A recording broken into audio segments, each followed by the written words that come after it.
Bonjour et bienvenue à ce cours biblique présenté par l'Église chrétienne évangélique En Chemin. Votre animateur, Réal Gaudreau, pasteur.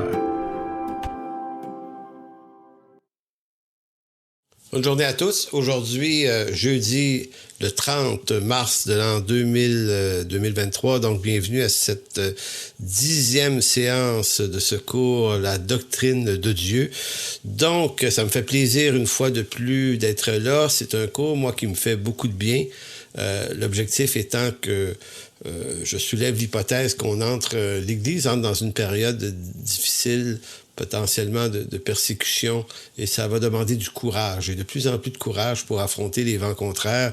Et je crois que le meilleur équipement pour y faire face, en tout cas l'équipement le plus fondamental, c'est d'avoir une perspective très juste de qui est Dieu, dans l'ensemble de son caractère, de ses attributs, de sa personne, parce que c'est ça le fondement de nos vies. Donc en gros, c'est à peu près ce qu'on a visité la semaine passée. On a parlé du Dieu qui ne change pas, je suis l'Éternel, qui ne change pas dans Malachie 3:6, et par cet énoncé, on voulait dire que si Dieu ne change pas et qu'il n'y a en lui aucune ombre de variation, ben ça signifie que le socle de notre foi est appuyé sur quelque chose d'extrêmement solide, mais il faut connaître la teneur et le contenu de ce que c'est, cette solidité-là, et non pas juste en avoir une vague aperçue. On a vu la semaine passée également toute la question de l'inhérence de l'Écriture, qui est l'autre forme de solidité, c'est-à-dire la révélation par l'Écriture de ce Dieu qui se révèle et qui révèle son œuvre et son dessein. On croit que cette parole est infaillible au sens qu'elle est inhérente, donc exempt de toute erreur, en tout cas pour ce que sont les documents, les originaux à tout le moins, les traductions, ça c'est une autre histoire. Donc notre foi repose sur un socle solide et il faut le savoir, il faut l'approfondir parce que autant au jour des vents contraires, c'est le fondement qui tient la maison et non pas la maison qui tient le fondement. Donc voilà, ce soir au menu, on continue à approfondir certaines notions. On va voir deux choses ce soir, les attributs communicables et incommunicables de Dieu. Donc peut-être que vous vous dites, mais qu'est-ce que c'est que ça, ces affaires-là, et qu'est-ce que ça nous donne d'en savoir là-dessus? Bougez pas, restez là, parce que vous allez voir à quel point ce sont des éléments sur la personne de Dieu qui nous permettent de le connaître encore mieux. Et le connaître encore mieux, c'est solidifier les fondements sur lesquels notre foi s'appuie. Deuxièmement, on va parler de la loi de Dieu, expression de la grâce et l'amour de Dieu et de sa sainteté surtout. Donc, je vais entrer un peu dans le débat de la question de la loi de Dieu, la loi de Christ aujourd'hui. Qu'est-ce qui est vrai, qu'est-ce qui s'applique? Et soit dit en passant, j'amène un grain de sel sans avoir la prétention que la posture que je vais défendre est parfaitement juste, là. C'est ma compréhension dans l'évolution des choses. Mais connaître la loi de Dieu, c'est extrêmement important. C'est-à-dire connaître les 10 commandements et toute l'expression de la réalité morale que ça exige de nous et comprendre pourquoi ça a été donné, non seulement pour montrer à quel point l'homme est pécheur. Donc, la loi est l'expression d'une condamnation à mort contre l'homme, mais cette condamnation à mort, cette accusation, cette condamnation nous permet d'être graciés. Donc, s'il y a un Dieu qui nous fait grâce, c'est parce qu'une loi nous a accusés et condamnés. Donc, la grâce n'a pas de pouvoir sans la loi qui accuse d'abord. Et ça, c'est des notions qui sont importantes. Donc, la loi est de cette façon-là une grâce qui nous communique l'amour intentionnel de Dieu de sauver le pécheur. Mais la loi est aussi l'expression des perfections et de la sainteté de Dieu. Donc, ça fait partie de la doctrine de Dieu dans ce sens-là. Donc, commençons maintenant par les attributs communicables et incommunicables. Donc, rapidement, ce que ça veut dire, c'est que dans la personne de Dieu, il y a des attributs, des éléments de sa personne que, par création, Dieu a aussi donné à l'homme. L'homme pécheur va les vivre dans toute son imperfection, mais ce sont néanmoins des valeurs ou des attributs qui appartiennent au Dieu qui nous a créés à son image. Et il y a également des attributs incommunicables, c'est-à-dire des particularités du caractère de Dieu, des attributs de Dieu, que l'homme ne peut pas porter. Ils n'appartiennent qu'à Dieu seul. Et vous allez voir à quel point c'est intéressant, ce point-là. Donc, lorsqu'il est question des attributs communicables ou les attributs incommunicables de Dieu, bon, certains diront, à quoi bon connaître ces choses et qu'est-ce que cela change dans ma vie de les connaître? Ma réponse est la suivante. Prétendre aimer une personne consiste non pas seulement à profiter de sa présence et de ses largesses à notre égard, mais connaître une personne, c'est surtout prendre le temps de la connaître, elle, pour ce qu'elle est. Autrement, si on ne le fait pas, ben, notre relation avec cette personne sera fondée que sur de la consommation. On va consommer l'autre. Et dans le moment de l'histoire où on vit, c'est comme ça que l'amour et l'affection est vécu, notamment dans les relations amoureuses. On consomme les gens. Dans ce monde, on consomme les gens. Les gens sont jetables après usage. Donc, on n'appelle pas ça aimer, on appelle ça profiter. On appelle ça consommer.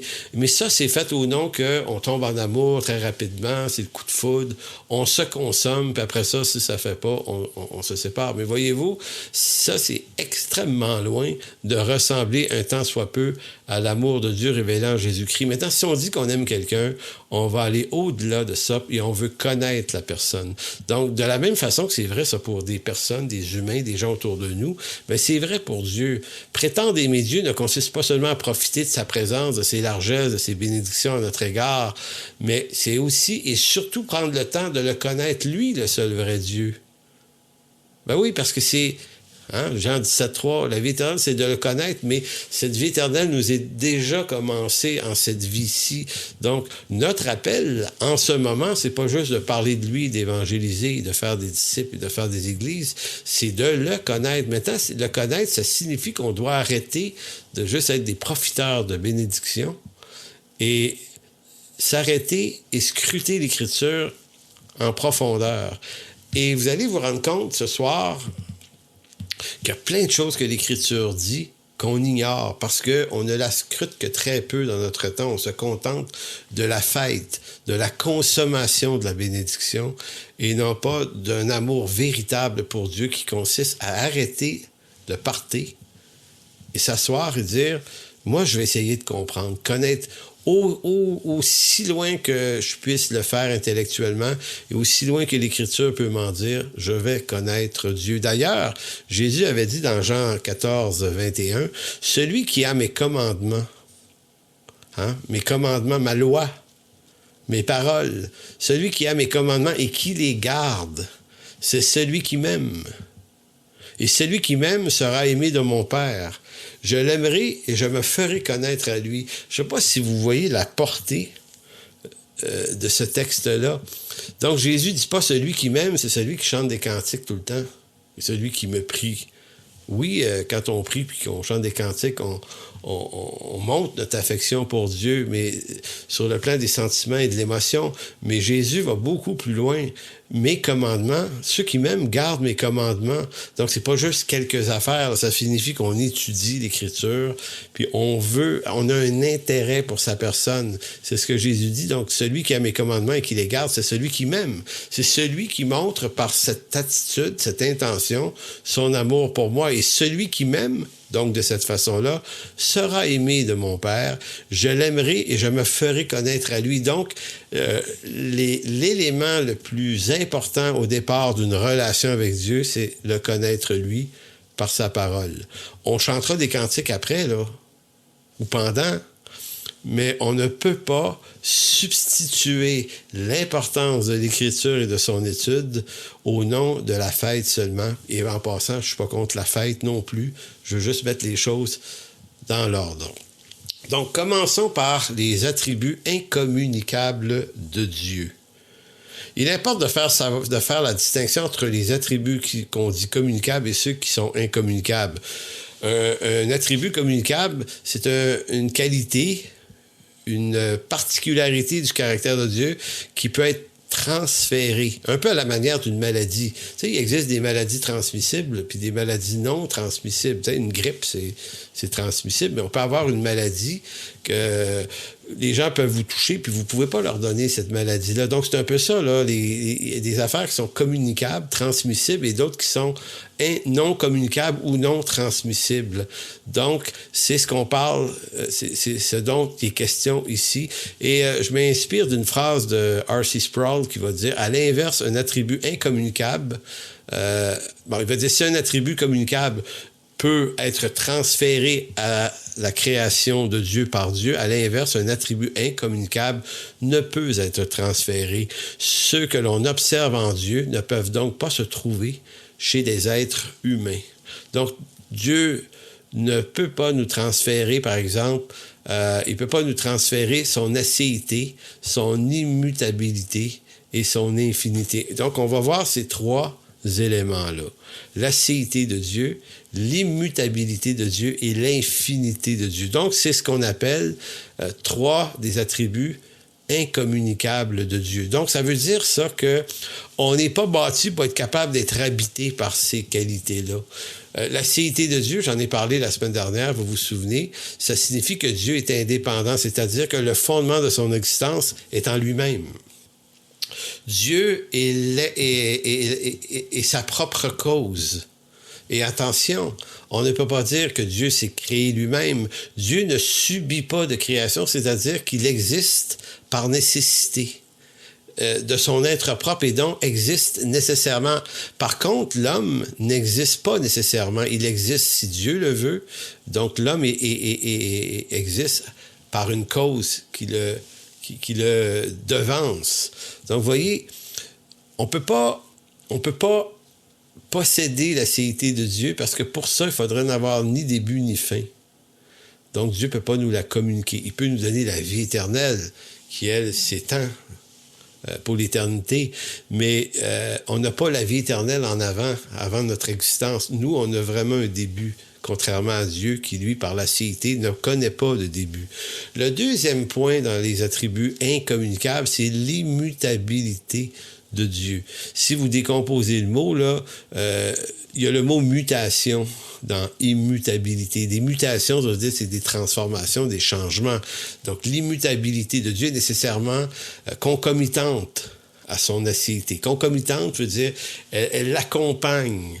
Si Dieu a sa propre existence en lui-même et que de toute éternité, il existe, ce qui pour nous est inconcevable, mais c'est ça quand même, ben forcément, ça veut dire que Dieu ne change pas, n'évolue pas, ne produit, n'est l'objet d'aucune mutation. Donc, par cette perfection de Dieu, on veut exprimer qu'il n'y a de changement ni dans son être, ni dans ses perfections, ni dans ses desseins et ses promesses. En vertu de cet attribut, l'immutabilité, il est exalté au-dessus de tout et est libre de toute croissance, qu'elle soit positive ou négative dans son être ou ses perfections. Voyez-vous à quel point c'est différent de nous. Nous, on ne peut pas posséder l'immutabilité parce que pour la posséder, il faudrait être éternel, n'avoir ni début ni fin et ne posséder ou ne vivre selon aucun apprentissage, aucune croissance, aucune mutation.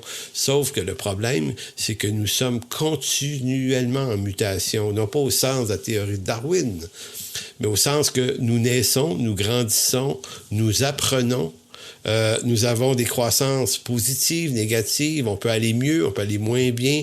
Donc nous, on est sujet à toutes les variations. Il suffit qu'un minuscule microbe nous prend et on est malade. Donc c'est à ce point qu'on est fragile.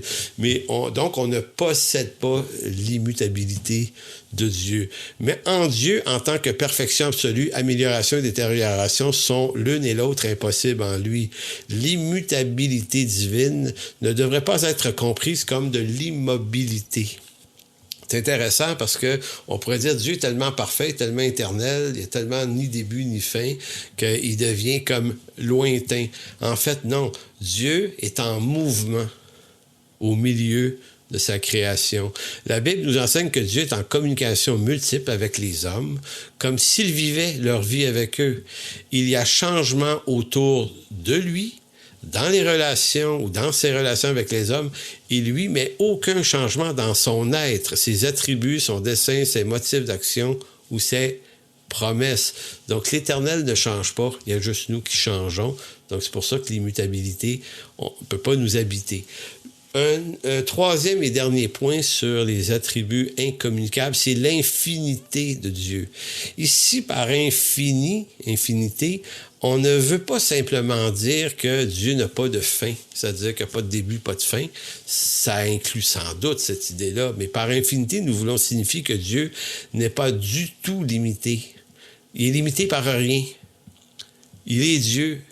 Donc, l'infinité de son pouvoir n'a pas de limite. Donc, c'est dans ce sens-là. En attribuant cette perfection à Dieu, nous nions qu'il y ait ou qu'il puisse y avoir une quelconque limitation à l'être divin ou à ses attributs. Cela signifie qu'il n'en ait aucune façon limitée, ni par l'espace, ni par le temps, ou l'univers, ou Dieu n'est pas confiné à cet univers qu'il a créé.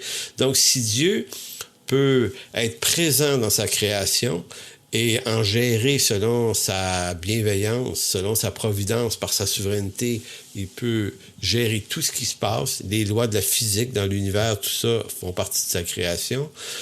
Dieu n'est pas sa création, donc il n'est pas cette matière qui est là. Donc voilà en quelque sorte les trois attributs incommunicables de Dieu. Évidemment, je vous les résume très rapidement, mais ça veut juste montrer que Dieu est autre que nous dans les attributs incommunicables. Maintenant, allons vers les attributs communicables de Dieu. Là, ça nous concerne davantage parce que ce sont des caractéristiques de Dieu que Dieu a données dans sa création. Donc, on reconnaît l'œuvre de l'Éternel à travers sa création. Donc, Dieu se rend, c'est pour ça que Paul dit presque visible à l'œil nu dans Romains chapitre 1. Donc, j'utilise ici un texte d'un théologien que je crois être hollandais, Anthony A. Okekema, que j'ai découvert il y a probablement une dizaine d'années, un peu plus, à la Faculté de théologie de Montréal. J'avais emprunté des bons livres de lui sur toute la question de l'eschatologie et j'avais beaucoup apprécié ce théologien. Donc, lui, sur les attributs communicables, va dire ceci. Nous pouvons définir les attributs communicables comme des attributs auxquels on trouve une certaine analogie chez l'homme. Tout ce que nous trouvons en l'homme, par analogie, par ressemblance, là, n'est qu'un faible reflet de ces perfections telles que nous les trouvons en Dieu. Donc, quand on dit qu'il y a des attributs communicables, là, ici, probablement qu'on se rapproche de cette déclaration de Genèse 1 où il est écrit « Faisons l'homme à notre image et à notre ressemblance ». Donc, s'il y a des particularités de Dieu qui ne peuvent pas être insérées dans sa création parce que ce sont des réalités, des attributs qui sont d'une grandeur telle que la création ne peut pas les posséder, l'acéité, l'infinité, l'immutabilité, Dieu a décidé qu'on lui ressemblerait sous le rapport de certains attributs, par contre. Il y en a 3 sortes de ces attributs-là. Le premier, c'est les attributs intellectuels. C'est-à-dire que la question de la connaissance. Dieu est toute connaissance, il nous a rendus capables de connaître. L'autre attribut intellectuel qu'on nomme ici, c'est la sagesse. Dieu est toute sagesse, mais il nous communique sa sagesse par l'Écriture. Il nous communique la connaissance par l'Écriture. Je vais les expliquer plus en détail après, mais je passe très vite, là. Donc, premier attribut intellectuel. Deuxième attribut moraux. Moraux, oui.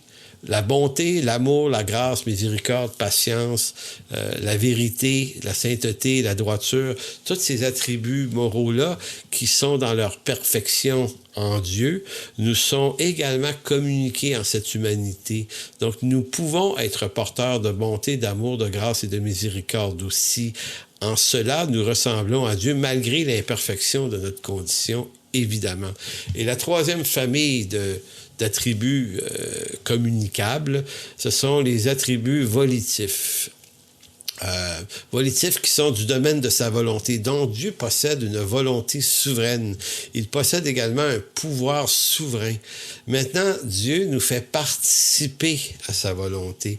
Il nous rend capables d'en saisir les desseins et de nous faire intégrer. On le voit à travers la vie des personnages dans l'Écriture, là, ils font partie d'un plan, le plan souverain. Donc, on a une participation. Maintenant, c'est Dieu qui reste souverain dans ça, mais on fait partie de cette affaire-là. Donc, Attributs intellectuels. Comme j'ai dit, les attributs intellectuels consistent à dire que la connaissance qui est d'abord en Dieu, nous est rendue possible par la révélation de l'Écriture. Donc, l'homme est capable de connaître. Lui, il le fait par apprentissage. Dieu le fait par perfection. Il connaît toutes choses. Mais nous sommes des êtres doués de la capacité d'apprendre et d'acquérir de la connaissance. J'avais dit sagesse également. La sagesse de Dieu, bien que liée à la connaissance, doit être distinguée. La sagesse, qu'est-ce que ça signifie? C'est l'application de la connaissance à l'atteinte d'un but. Donc, connaissance et sagesse fonctionnent ensemble. C'est pas tout d'avoir une connaissance sur quelque chose. La sagesse, c'est l'art de savoir en faire quelque chose de cette connaissance-là, quelque chose précis pour un but précis. Maintenant, c'est pour ça qu'on dit que connaissance et sagesse sont des attributs communicables, parce que Dieu est toute connaissance et toute sagesse, et il utilise cette connaissance et cette sagesse pour atteindre le but fixé selon son dessein. Deuxième famille, ce sont les attributs moraux. Donc, par attributs moraux communicables, nous entendons toutes les qualités que l'homme est aussi en mesure de manifester parce qu'il est créé à l'image de Dieu. Donc, si Dieu est bon, nous entendons par là que la bonté de Dieu est transmissible à l'homme. Nous entendons par là la perfection de Dieu qui l'incite à traiter avec générosité et bienveillance toutes ses créatures. Donc, certains vont appeler bonté de Dieu, là, certains théologiens vont parler de la grâce commune, à la différence de la grâce particulière. Et c'est important de dire ceci, c'est que Dieu est bon en tout temps, puis il est bon pour tous les hommes, même ceux qui sont contre lui. Il fait tomber la pluie sur les bons comme sur les méchants. Dieu fait prospérer les hommes, qu'ils soient pour ou contre lui. Il les fait prospérer. Donc ça, c'est ce qu'on appelle la grâce de Dieu, qui est commune à tous les hommes. Donc Dieu fait du bien à sa création. Mais dans la bonté de Dieu, vous avez également la grâce particulière. Ça, c'est la grâce qui est accordée qu'à ceux qui sont sauvés. Les rachetés, les élus, les chrétiens, nommez ça comme vous voulez. Le point ici, c'est que cette grâce-là n'est pas commune à tous les hommes. Elle est strictement réservée, en particulier pour ceux qui lui appartiennent. C'est la grâce du salut. Maintenant, en quoi c'est un attribut communicable? C'est qu'on est capable. Dieu nous rend capable d'amour, d'amour ici, de bonté, de générosité, de bienveillance. Donc, on peut manifester, dans toute notre imperfection, néanmoins, on peut manifester ces qualités. L'amour de Dieu, effectivement, c'est un attribut de Dieu communicable. Il existe entre la Trinité déjà une communion d'amour éternel, Jean 3, 35, Jean 17, 24, mais par le Christ, Dieu nous communique, c'est communicable cet amour-là qu'il a dans la Trinité, il nous la communique en Jésus-Christ. Et voyez quel amour le Père nous a témoigné pour que nous soyons appelés enfants de Dieu. Et toute la première lettre de Jean nous parle de ça, qu'on doit maintenant, puisqu'il nous a aimés le premier, on doit s'aimer les uns les autres. Donc, vous voyez le côté là, communicable de l'attribut de l'amour. La grâce de Dieu, effectivement, on pourrait dire la même chose. L'amour de Dieu montré à ceux qui ne l'ont pas mérité. C'est la grâce. Maintenant, Dieu nous demande d'être gracieux avec nos proches aussi, de ne pas leur imputer toutes leurs fautes, mais souvent, notamment si un frère demande pardon, s'il t'a blessé, il dit, tu dois lui faire grâce et lui pardonner. Donc, c'est une qualité d'un attribut divin qui nous est communiqué et qu'on peut appliquer. Miséricorde de Dieu aussi. L'amour de Dieu montré à ceux qui sont dans la misère et la détresse, dans les longues souffrances, cet aspect de l'amour de Dieu par lequel il supporte aussi même les hommes mauvais et désobéissants à son égard, et qu'il cherche à les attirer à la repentance. On appelle ça la miséricorde de Dieu. Donc, il nous est également demandé d'être miséricordieux. Donc, c'est une qualité de Dieu qui fait partie des possibilités. La véracité de Dieu. Dieu est la source de la vérité vraie dans sa révélation et vraie dans ses promesses. Dans ce contexte, c'est surtout la fidélité de Dieu qui doit être soulignée. Dieu tient ses promesses. Il est toujours fidèle à son peuple. Donc, marcher ici dans la vérité, c'est pas tant la vérité dans son contenu ici, mais être quelqu'un de vrai qui tient ses engagements, puisque Dieu le fait envers nous. Donc, fidèle à son alliance, 2 Timothée 2,13. Il nous est donc possible et demandé d'être des gens fidèles aussi.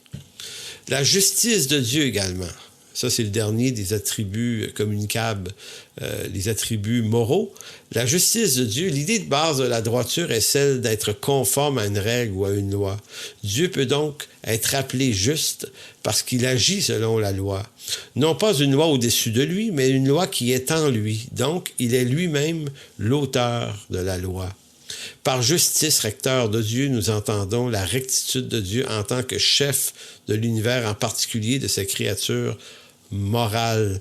Donc, Dieu nous demande d'avoir une justice morale dans notre conduite, c'est-à-dire avoir de l'intégrité, de la droiture. Dieu n'a pas inventé une loi. Dieu, il est lui-même cette loi de bonté, de justice morale. Elles sont en lui déjà. Donc, il nous les communique. Donc, très important. Et d'ailleurs, dans la deuxième partie, tout à l'heure, dans pas long, on va parler de la loi de Dieu, justement. Toute la question de la loi morale. Donc, troisième et dernier attribut, troisième famille des attributs communicables, attribut volitif. Entre parenthèses, veut dire de sa volonté. Par volonté souveraine de Dieu, nous entendons sa direction des événements de l'univers et des actions de ses créatures conformément à son plan. Prétendre qu'il... Bon, en d'autres mots, Dieu a une volonté et cette volonté, son dessein nous est communiqué en Jésus-Christ et nous devenons participants à cette volonté. Maintenant, Dieu a une volonté et rien ne résiste à sa volonté. Donc, il faut simplement mentionner quelque chose d'important. Si Dieu peut tout ce que sa volonté veut, ça veut dire que Dieu peut faire absolument tout, n'importe quoi. Mais est-ce qu'il y a des choses que Dieu ne peut pas faire? Tu sais, prétendre qu'il peut se passer des choses qui ne sont pas sous la direction ultime de la volonté de Dieu serait porter atteinte à sa souveraineté. Certes, Dieu est tout-puissant, il peut tout faire, mais il y a des choses que Dieu ne fait pas. Par exemple, Dieu ne peut mentir, Dieu ne peut pécher, Dieu ne peut se renier lui-même, c'est-à-dire qu'il ne peut pas changer d'avis. Maintenant, on peut dire Dieu fait, par sa volonté souveraine, peut faire tout ce qu'il veut. Oui, mais Dieu ne fera pas ce qui est contraire à sa nature pour autant. C'est pour ça que la parole de Dieu est inhérente. Sa révélation est écrite. Vous ne pouvez pas changer le dessein de Dieu ou les intentions de Dieu parce que ça ne vous plaît pas. Donc, c'est pour ça que Dieu, la toute-puissance de Dieu, n'entraîne pas Dieu à agir selon une volonté capricieuse. Dieu va utiliser sa volonté pour faire tout ce qu'il veut en vue d'accomplir son dessein. Donc, c'est le dessein de Dieu, si on peut dire, qui met au service sa volonté, en quelque sorte. Donc voilà, ça c'était le premier segment aujourd'hui sur les attributs communicables et incommunicables de Dieu. Je ne sais pas pour vous, mais moi, les premières fois que je me suis mis à étudier ça, j'avais jamais entendu vraiment parler de ces attributs-là de cette façon-là.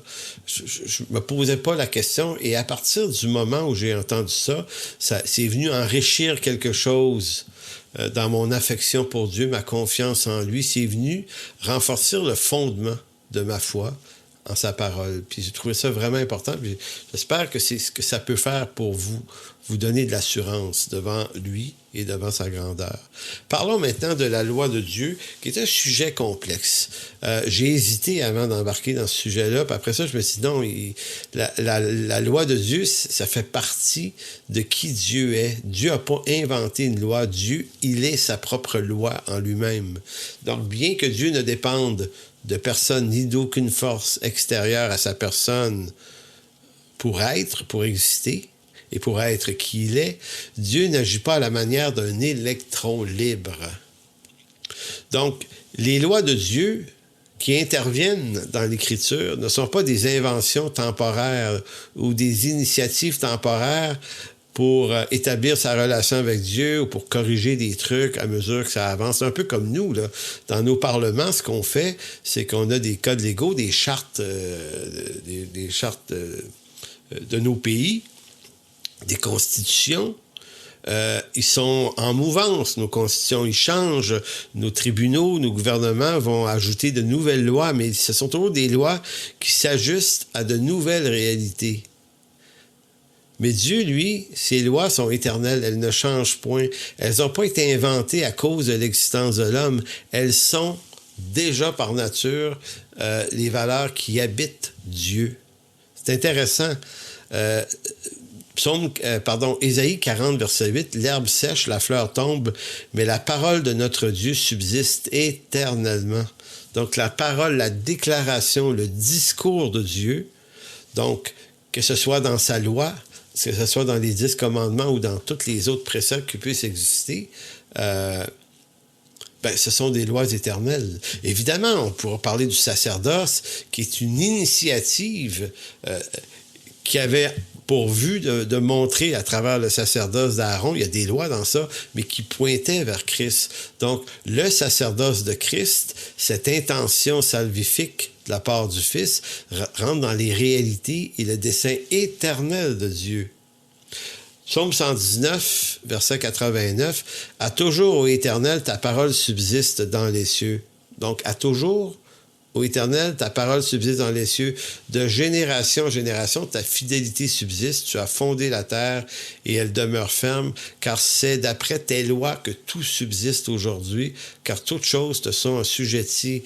Donc, ce que ça nous montre, on parle ici de lois. On peut parler autant de lois de la physique, tant que ça, que toutes les lois morales de Dieu ont une existence, une préexistence bien loin avant l'existence, notre existence et l'existence de la création. Donc, les lois subsistent, les lois d'Éternel subsistent éternellement dans les cieux.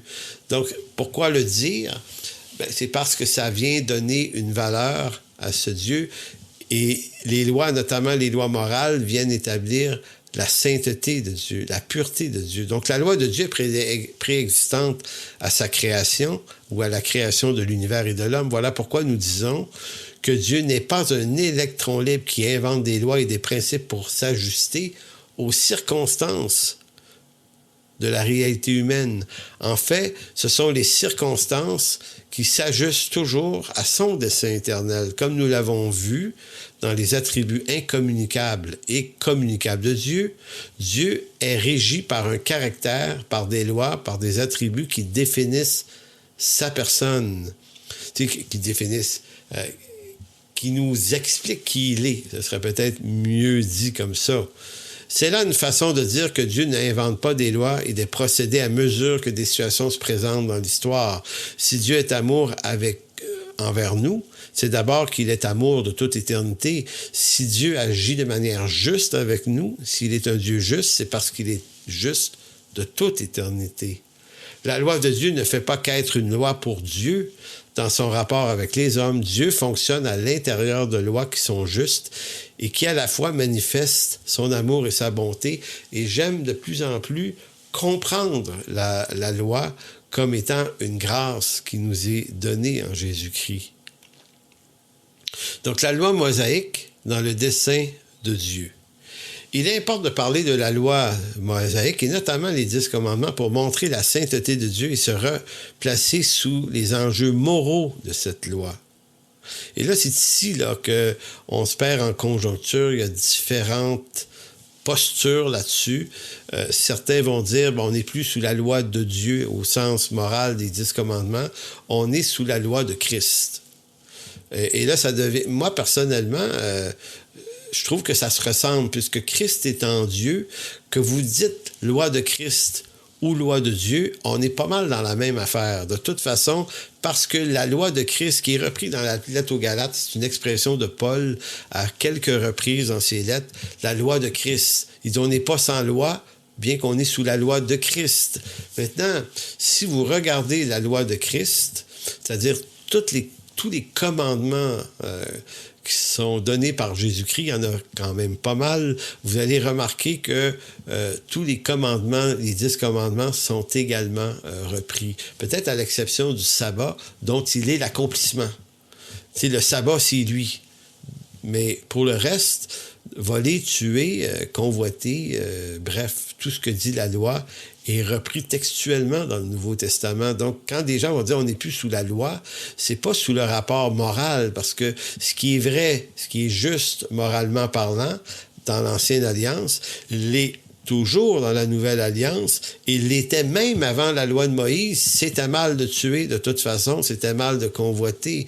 Donc, la loi morale exprime la sainteté éternelle de Dieu, donc on ne peut pas s'en extraire. Bon, appelez ça loi de Dieu, appelez ça 10 commandements, ou si vous aimez, appelez ça la loi de Christ, grand bien vous fasse, mais ça ne change pas vraiment grand-chose. Donc l'enjeu ici est de comprendre qu'on n'organise pas notre vie à notre manière selon nos propres lois, autonomos, propre loi, autonomie, mais toujours selon la loi ou les commandements de Dieu. La question du bien et du mal est de la plus haute importance, parce que nous vivons dans une période de l'histoire où les chrétiens arrivent assez mal à comprendre les jugements de Dieu sous prétexte que Dieu est amour. Et là, on entend ça souvent.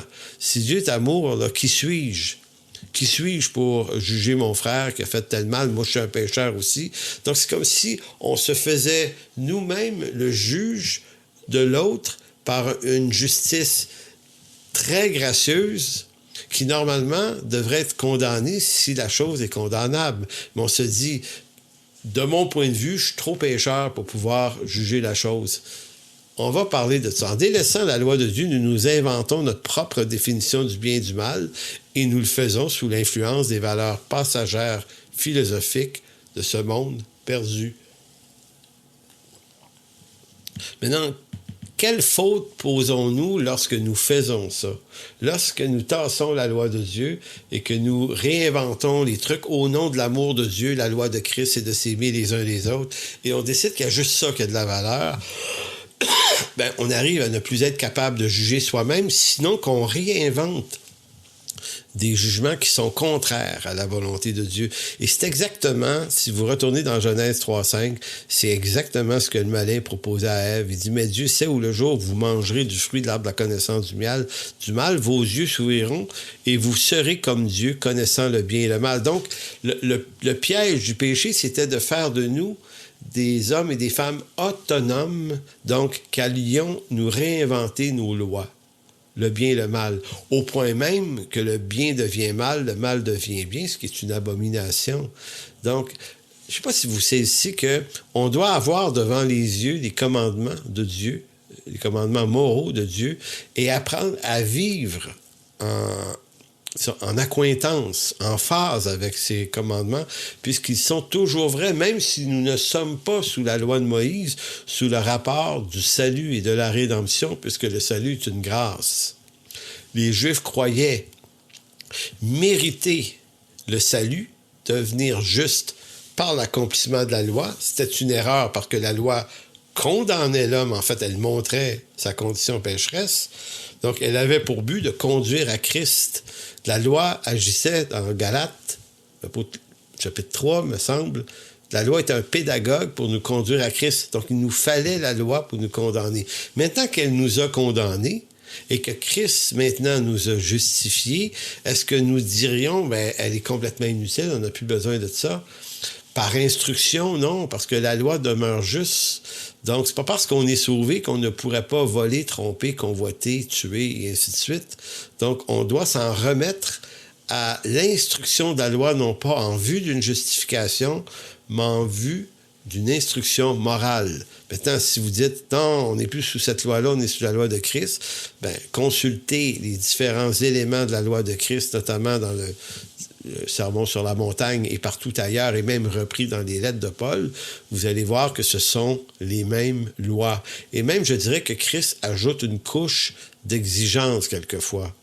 Or, le salut en Jésus-Christ consiste à quitter cette tendance adamique de se faire notre propre loi pour se redonner une intelligence renouvelée, Romains 12, 2, intelligence renouvelée qui nous réinstruit par les commandements, la loi et la révélation de l'Écriture sur ce qu'est le bien et le mal.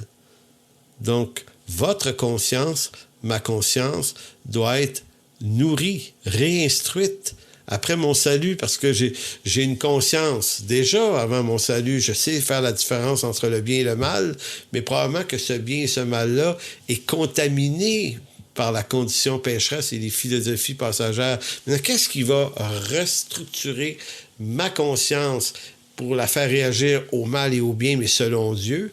Ben, c'est l'Écriture, forcément. C'est l'Écriture. Voilà pourquoi on ne peut pas, comme chrétien, parler de liberté. Parce qu'on entend souvent les croyants supposer qu'ils sont libres en Jésus-Christ, mais liberté, c'est un peu comme de pouvoir vivre un peu comme ils veulent, comme pour faire dire à cette liberté que nous sommes libres de la loi et des exigences et des conséquences qu'elle impose sur, par exemple, le mariage, l'honnêteté, la droiture, le mensonge, la sexualité, le rapport à l'autorité civile, le rapport à l'Église locale.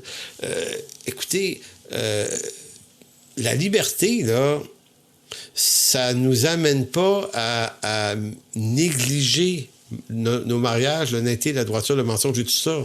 Ça nous amène...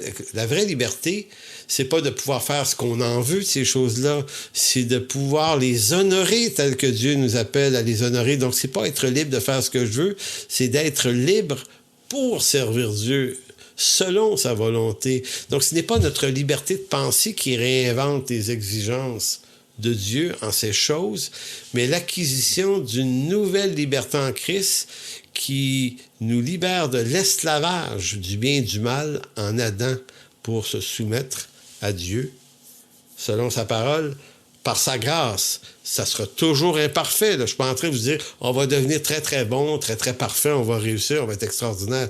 Non, c'est qu'on garde ces conditions morales sous nos yeux. Comme dit le psaume 119, « Je garde tes commandements devant moi, Seigneur, afin de ne pas m'égarer de toi. » Tout est là. Maintenant, je ne le fais pas pour devenir juste, ni pour recevoir de Dieu la justification. Je le fais parce que je suis en Jésus-Christ devenu juste. J'aime Dieu, j'aime sa parole, et c'est à lui que je veux plaire. Donc, la différence relationnelle entre la loi de Moïse et la loi de Christ trouve une certaine différence si la motivation est extrêmement différente. Le contenu est le même. Le contenant n'est pas le même. L'intention n'est pas la même, mais le contenu, la richesse des commandements, c'est la même chose. C'est pour ça que j'étais dans un débat cette semaine où certains essayaient de dire « Ouais, mais on n'est plus sous la loi de Moïse pour telle raison. » Sous le rapport de la justification et du contenant de la loi, oui, la loi de Christ est de loin supérieure à la loi de l'Ancien Testament. L'alliance de Christ est de loin supérieure à la loi ou à l'alliance mosaïque. La sacrificature de Christ nous amène dans la perfection. La sacrificature aaronique était l'ombre des choses à venir. Le temple, Jésus étant le temple, est de loin supérieur au temple de l'Ancien Testament qui avait été démoli de toute façon. Donc, on n'est pas en train de dire que c'est égal dans son contenant, mais on est en train de dire que ce sont les mêmes valeurs dans le contenu. Bon, je vais vous donner un exemple.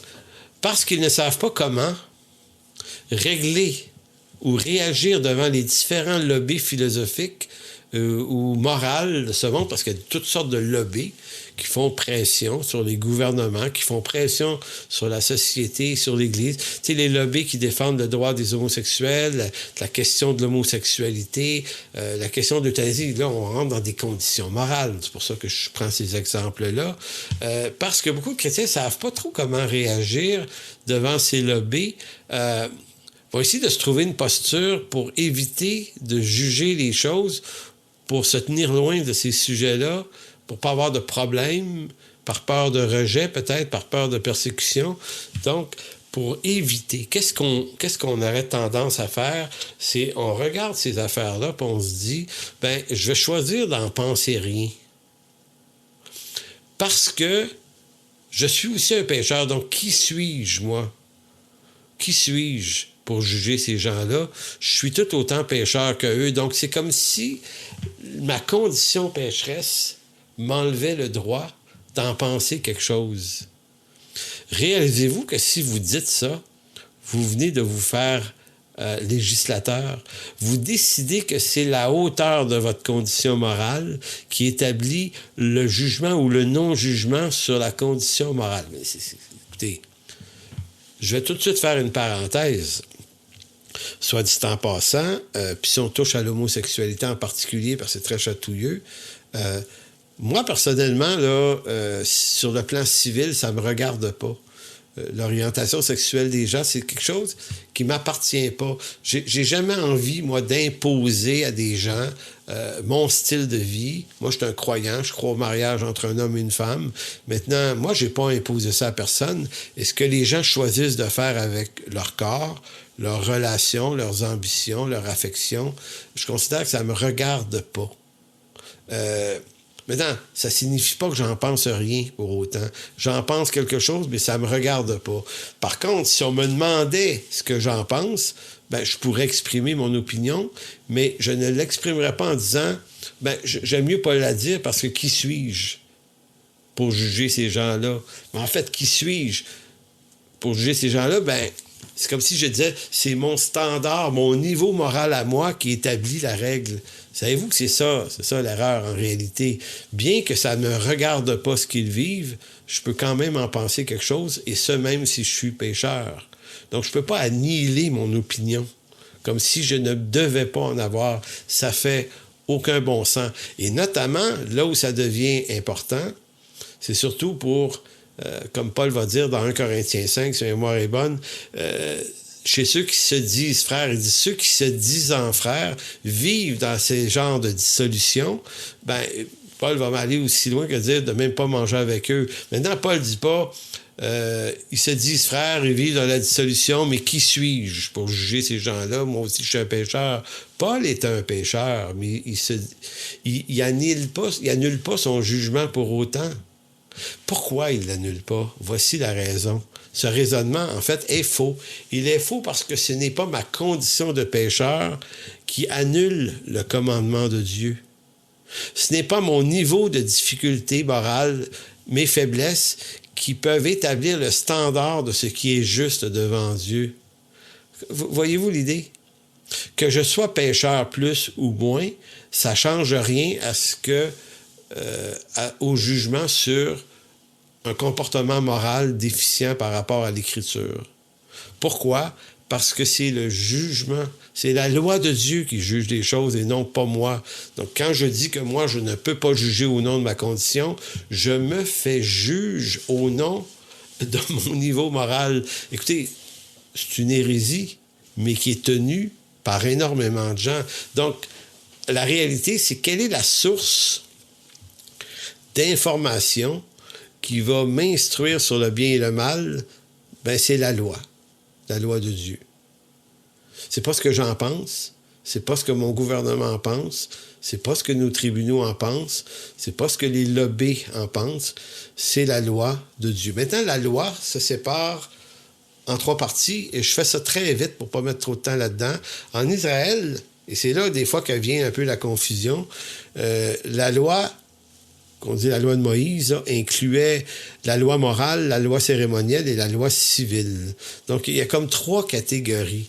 Pourquoi disons-nous que seule des 3, la loi morale demeure effective et non pas la loi cérémonielle et civile? Eh bien, parce que la loi civile impliquait les règles de conduite dans un univers théocratique, tel que le peuple d'Israël. Israël était une entité nationale et terrestre. Peuple de Dieu élu, mais dans une théocratie, c'est-à-dire que ce sont les règles, les lois civiles données par Dieu à Moïse qui vont gérer les contentieux entre les gens. D'ailleurs, beaucoup de ces règles-là, qui sont pleines de bon sens, sont reprises dans les tribunaux à travers le monde, et notamment, surtout, en Occident. Mais cependant, la loi civile aujourd'hui de Dieu ne fait pas partie en tant que telle des lois dans le royaume de Dieu. En tout cas, c'était quelque chose qui appartenait à un peuple national. C'est le code légal d'un pays sur les questions, non pas ici de morale, mais les questions de meurtre, de criminalité. Ça vient gérer ça, la loi civile. Donc, ça ne peut pas être conduit dans l'Église. L'Église n'est pas un peuple terrestre au sens national du terme, c'est une entité spirituelle. C'est le royaume de Dieu, c'est dans les cieux, dans le déjà et le pas encore, et ça inclut des gens de tout peuple, de toute langue, de tout temps. Donc, on n'est pas une entité nationale et terrestre. C'est pour ça que la loi civile trouve pas bien son application dans ce contexte-là.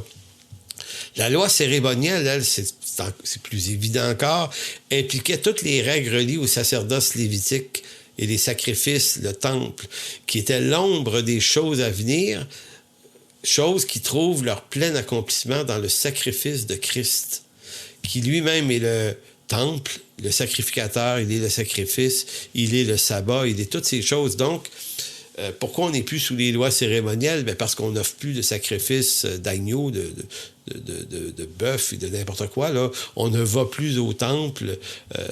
Voyez-vous, notre sacrifice a une durée éternelle. Donc, les lois cérémonielles ne peuvent pas être conduites. Donc, si on dit qu'on n'est plus sous la loi, sous l'angle civil et cérémoniel, c'est effectivement juste. Or, la loi morale, qui implique notamment les 10 commandements, mais pas seulement, traite de la conduite morale du croyant. Que vous soyez un juif dans l'Israël national ou un chrétien dans l'Église, l'homme ne trouve pas sa justification en cette loi, mais trouve la richesse morale de sa conduite exigée par Dieu, et ce même dans le Nouveau Testament. Donc, il est toujours mal de mentir, voler. Tu ne voleras point, tu ne tueras point, tu ne convoiteras point. C'est encore complètement vrai. Et c'est pour ça que je dis que vous appelez ça loi de Dieu ou loi morale de Moïse ou loi de Christ, on doit remarquer que l'essentiel des commandements de Dieu dans l'Ancien Testament sont repris par le Christ et les apôtres, voire même relevés. Donc, on ne peut pas dire qu'on n'est plus sous la loi. Mais maintenant, je sais que ce qui chatouille, c'est « on va appeler ça la loi de Christ ». Appelez ça la loi de Christ. Moi, je pense que ça veut vraiment dire la même chose. Donc, c'est pour ça que l'apôtre Jacques, je dis l'apôtre, il n'était pas apôtre, mais Jacques, frère du Seigneur, avait dit dans Jacques 4,11, ne parlez point en mal les uns des autres, car celui qui parle mal d'un frère ou qui juge son frère parle mal de la loi et juge la loi. Donc, vous voyez ici que dans le discours de Jacques, la loi est présente. C'est pour ça que certains qui pensent qu'on n'est plus sous la loi de Moïse du tout, que cette loi-là est obsolète, se trouvent un peu embêtés ici. Et je répète, je ne suis pas en train de dire que nous sommes sous la loi de Moïse, sous le rapport de la justification. Notre justification est en Christ. Et Christ reprend les lois, donc on est sous cette loi, la loi de Christ, à l'évidence. Mais la loi de Christ, c'est le contenu de la loi de Moïse. C'est pas le contenant, mais c'est tout à fait le contenu.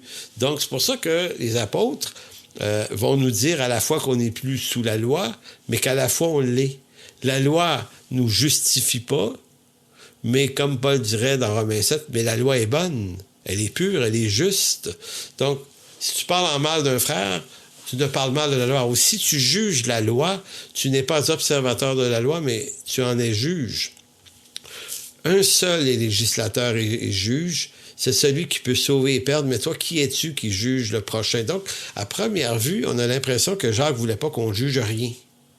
Ici, Jacques ne dit pas de ne jamais porter de jugement sur le comportement d'un frère ou de quelqu'un qui se dit frère, mais de ne porter aucun jugement, sinon celui qui provient du jugement du législateur. En d'autres mots, quand un juge dans nos cours juge un accusé, il ne le juge pas selon sa loi personnelle à lui, mais selon la loi de la constitution du pays. Donc, c'est cette invitation-là. Juge pas ton frère en te élevant au-dessus de la loi et en réinterprétant la loi à ta façon ou selon tes lois. Si tu fais ça, tu te fais juge de la loi. Dans d'autres mots, tu juges, mais sans la loi de Dieu, donc tu te fais juge sur la loi de Dieu. Je peux parler en mal d'un frère pour le plaisir d'épier le frère, ou je peux soupçonner un frère soupçonner le mal dans mon frère. Et voilà, ces choses sont contraires à la loi. En d'autres mots, la loi ne te permettait pas de rendre un faux témoignage ou de juger un frère sur des affaires qui ne te regardent pas. Par contre, s'il enfreignait la loi, il devait être jugé. Agir de la sorte, c'était de se mettre au-dessus de la loi qui ne demande pas d'agir ainsi. Maintenant, si Jacques disait de ne point juger le frère, Jésus avait dit dans Matthieu 6 de ne point juger afin de ne pas être jugé. Hein? Matthieu 6. Mais dans Matthieu 18, Jésus va dire, si ton frère a péché, va et reprends-le entre toi et lui seul. S'il t'écoute, tu as gagné ton frère, mais s'il ne t'écoute pas, prends avec toi 1 ou 2 personnes afin que toute l'affaire se règle sur la déclaration de 2 ou 3 témoins. Vous allez être d'accord que c'est un commandement du Seigneur sur la question de la mise en discipline. Vous allez dire, on n'est plus sous la loi de l'Ancien Testament, on est sous la loi de Christ. D'accord. Maintenant, il y a 2 choses importantes dans ce texte. Jésus avait dit de ne point juger dans Matthieu 6. Ici, il dit de juger. Si ton frère a péché au sens de la loi, reprends-le. Donc, est-ce que c'est mauvais ici? Est-ce qu'il se contredit? Juge pas? Oui, mais juge. En fait, la loi est toujours le standard et non pas ma loi. Ma loi qui peut être plus sévère et qui peut juger des choses que Dieu me dirait de ne pas juger, ou ma loi qui m'interdit de juger quoi que ce soit, même si Dieu juge ces choses. Dans les 2 cas, je m'invente ma propre loi. C'est là le problème. Or, ce principe amené par Jésus en Matthieu 18 n'est pas une intention spontanée de sa part. Quand Jésus dit, là, la question des témoins, ça vient de Deutéronome 18, donc les principes d'administration des choses, beaucoup sont repris et reviennent de la loi de Moïse. Donc, Deutéronome 19, 15, un seul témoin ne suffit pas contre un homme pour constater un crime ou un péché, quel qu'il soit. Un fait ne pourra s'établir que sur la déposition de 2 ou 3 témoins. Ce que je veux vous dire, c'est que Jésus réinvente pas la roue. Hein? Le contenant change, mais pas le contenu. Jésus nous demande de ne pas juger notre frère sur les dispositions personnelles du bien et du mal, mais il nous demande de reprendre un frère qui a péché en vertu des dispositions de la loi. Appelez ça loi des 10 commandements ou appelez ça loi de Christ. Pas ça le point, ça revient au même. Si donc nous voulons comprendre le bien et le mal, il faut revenir à la loi de Moïse, qui est reprise à travers les exigences de la loi de Christ, et nous comprenons qu'on est toujours devant un grand législateur, un seul législateur, qui s'appelle Dieu. Alors, vous voyez en quelque sorte toute la question du jugement, et je vais terminer sur 3 énoncés. Si je juge quelqu'un sans tenir compte de ce que la loi déclare, donc je juge de moi-même, je me fais juge de la loi, ce qui est une mauvaise idée. 2. Si je choisis de ne jamais rien juger, au nom que je suis aussi un pécheur, j'établis ici un jugement et un standard, je me fais donc juge de la loi encore une fois. 3. Si je décide de normaliser mon péché, de dire « Ah, c'est correct, Dieu est amour, c'est pas grave. Tu sais, l'amour est en Dieu, Dieu est amour, je me comporte de telle façon, dans telle orientation. C'est l'amour, l'amour, l'amour, l'amour. » Bon, si je décide de normaliser mon péché au nom de l'amour de Dieu, qu'est-ce que je viens de faire encore? Je me fais juge de la loi en la faisant plier au gré de mes désirs. Encore une fois, je me fais juge de la loi. Je ne sais pas si vous voyez ce que je veux dire. Donc, il faut garder un rapport avec la loi et les commandements de Dieu. Prenez la version des 10 commandements si vous voulez, ou prenez la même version de ces mêmes commandements dans la loi de Christ. Vous allez revenir à la même chose de toute façon, mais la nécessité de ces commandements sont grands, parce qu'ils reconstruisent notre conscience. Donc, quelqu'un qui ne s'expose pas à ces lois-là et ces commandements-là nuit à sa conscience, en ce que sa conscience, maintenant, va répondre beaucoup plus à ses envies va se redéfinir le bien et le mal en fonction de son autonomie, alors que l'Écriture doit être réinstallée en ce lieu. Donc, je conclus en disant qu'on n'est pas en train de dire qu'on veut se remettre sous la loi de Moïse, sous l'angle de la justification pour plaire à Dieu par la justification de notre pratique saine de la loi. Non, je suis en train de dire que la loi de Dieu est sage. Elle est sainte, puis elle exprime la hauteur et la sainteté de Dieu. Et à partir du moment où on dit aimer Dieu, on va honorer les commandements et les lois de Dieu, non pas... je suis pas en train de dire qu'on va y arriver, parce que c'est pas parce qu'on va connaître une règle que c'est si facile que ça de contourner nos désirs, des fois extrêmement puissants, mais néanmoins, c'est pas en les ignorant qu'on va s'aider. Donc, en le sachant, en s'instruisant, on met la délivrance de notre côté. Donc, conclusion, les attributs de Dieu nous permettent de mieux comprendre le caractère et l'étendue de Dieu, qui nous sauve en vue que nous le connaissions. Donc, pourquoi j'ai parlé d'attributs dans ce cours?